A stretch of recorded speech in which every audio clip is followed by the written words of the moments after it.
are nonprofits, but there's a limit to the sources of funding for those. And if you can't pay for journalism, you're not going to get it. Frankly, no one yet knows what's going to work, but I think we all had better hope that something does, and our democracy really does depend on it. So.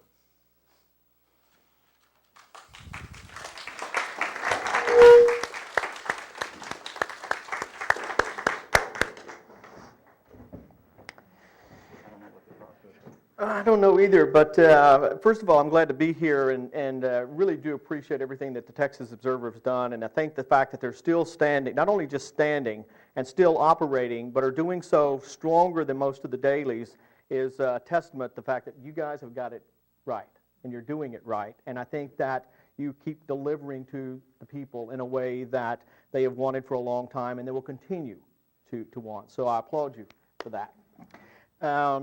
As was mentioned earlier, my name is Keith Elkins. I've been a long-time journalist in the Austin area, television news anchor, investigative reporter, not only with CBS, but also ABC, Fox, everybody but NBC. I don't know how they didn't end up hiring me at some point, but had a long career doing a lot of investigative reporting, digging up the dirt, doing the muck raking, following politicians, and trying to discern what the truth really is. Up until about last year.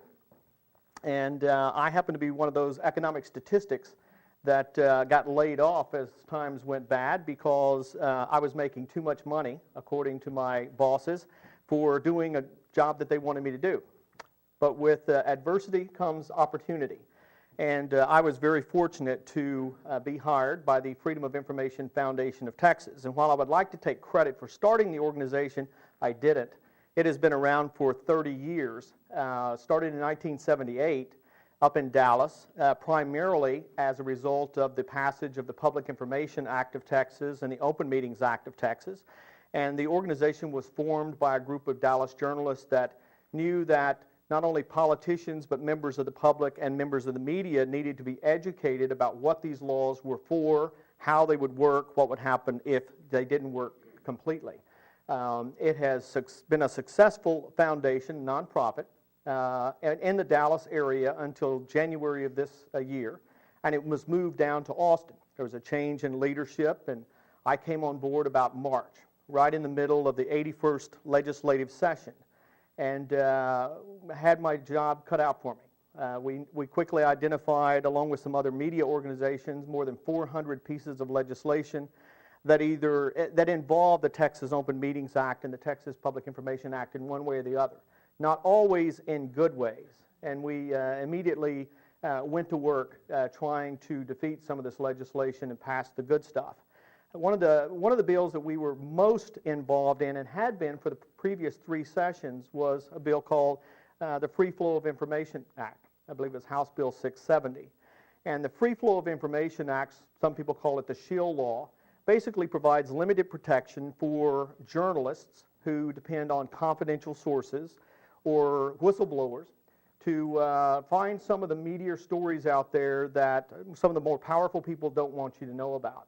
And without a protection, a journalist, if they got called into court and was being ordered to produce some information or give up some sources or that sort of thing, if they did not do that, then they faced immediate incarceration in jail, and they would sit there in contempt of court until they were ready to do that.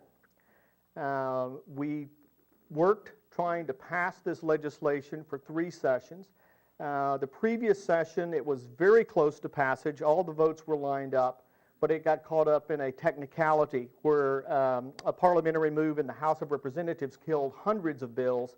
Ours just happened to be one of them in the final days of the session. We brought it back this time, started the fight all over. We did get the votes in the House and the Senate, and the bill was passed and signed into law by the governor on May 13th of this year. We became the 37th state in the United States to have a Free Flow of Information Act to guarantee the protection, limited protection for journalists. But more importantly, it's not a media bill, it's actually a bill for the public. Because if the public doesn't have access to some of this confidential information, then you don't know about some of the bigger stories.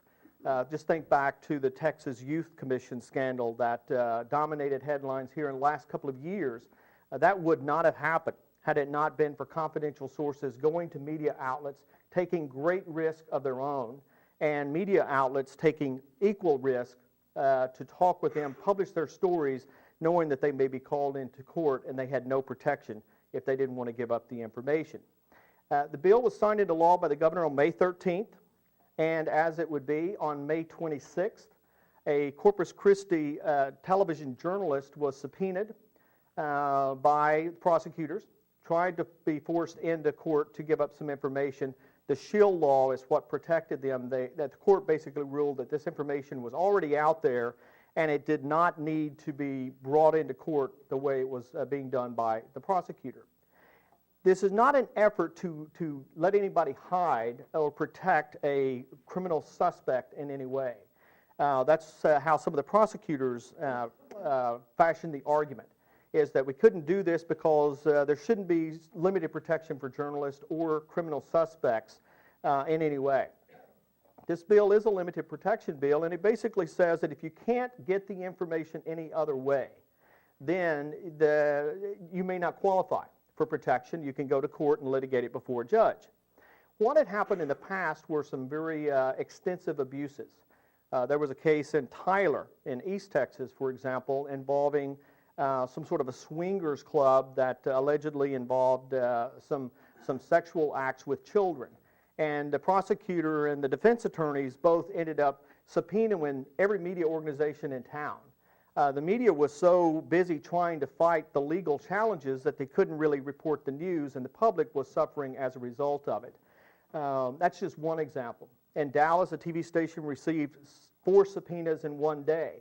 And when these subpoenas come, not only do they come with a legal price tag for the attorney costs that are involved in trying to protect the media interest rights, but they also come with a price tag for the public, because sometimes along with that subpoena is a order from the judge or someone like that you can't talk about this.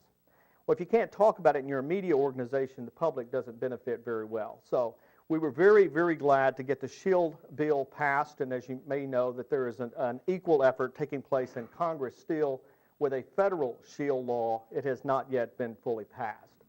As I mentioned, that's just one of the bills that we worked on. There were over 400.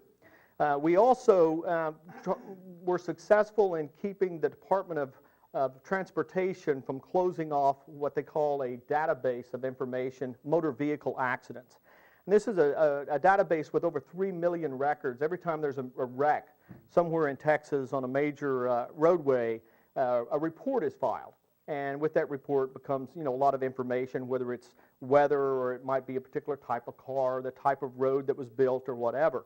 And the Department of Transportation collects this information.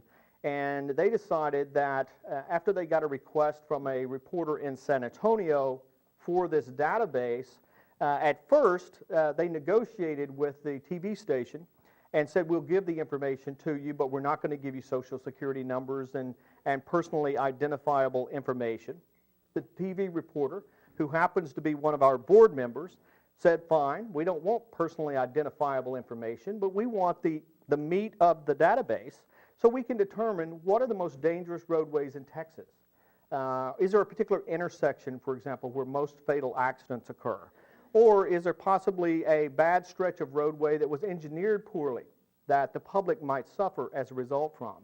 All of a sudden, while this reporter and the TV station was waiting on the information, the legislative session was taking place, and then they found out that there was a bill making its way through the legislature that would exempt the disclosure of all of this database information that had been filed by a Dallas state senator at the request of the Department of Transportation.